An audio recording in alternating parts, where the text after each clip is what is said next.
बहुत समय पहले अरावली पर्वतों के बीच एक छोटा किंतु समृद्ध राज्य था, कनकपुर। यह राज्य अपनी हरियाली, मंदिरों और नदियों के लिए प्रसिद्ध था। यहाँ के राजा वीरेंद्र देव न्यायप्रिय और जनता के प्रिय शासक थे। परंतु जितनी प्रसिद्धि राजा को शासन के लिए थी, उससे कहीं अधिक उनकी पुत्री राजकुमारी मृदुला को उसकी दया और सरलता के लिए थी। मृदुला बचपन से ही दूसरों की मदद करती थी, गरीबों को भोजन देती, पशु पक्षियों से बात करती और हर प्राणी में भगवान का रूप देखती। लेकिन राज्य के उत्तरी छोर पर एक ऐसा जंगल था जहां जाने की किसी की हिम्मत नहीं थी, कृष्णवन। कहा जाता था उस जंगल में एक राक्षस रहता है, विक्रमासुर। उसका नाम सुनते ही लोग कांप उठते। कहते हैं कि वह रात के समय गांवों में घूमता है और जो भी अकेला मिलता उसे खा जाता। सालों से उस जंगल की दिशा में कोई नहीं गया था, लेकिन मृदुला को उस जंगल के बारे में हमेशा जिज्ञासा रहती। एक दिन जब वह मंदिर से लौट रही थी, तभी उसके रथ के पहिए दलदल में फंस गए। रात गहरी थी, हवा तेज चल रही थी। रथवान डर के मारे भाग गया। अचानक जंगल से दो लाल आंखें चमकी। एक विशाल काया उसके सामने खड़ी थी, वही विक्रमासुर।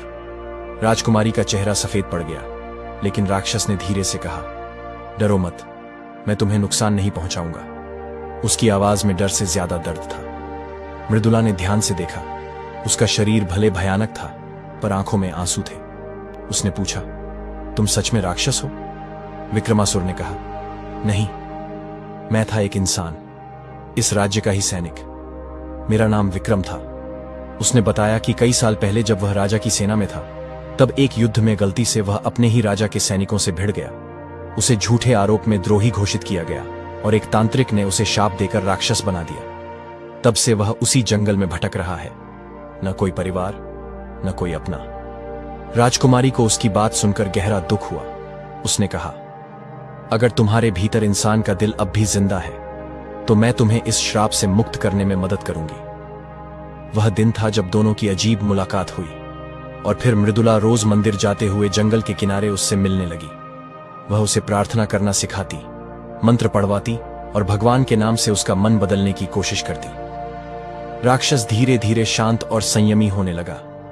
मृदुला को यह एहसास नहीं हुआ कि कब उसके दिल में उस राक्षस के लिए लगाव पैदा हो गया। वह उसे इंसान से भी अधिक दयालु महसूस करती।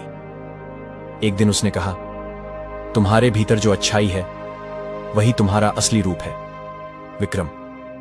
विक्रमासुर ने मुस्कुराते हुए कहा, अगर भगवान ने चाहा तो एक दिन मैं फिर इंसान बनूंगा और तब तुम्हें बताऊंगा कि मैं क्या महसूस करता हूं।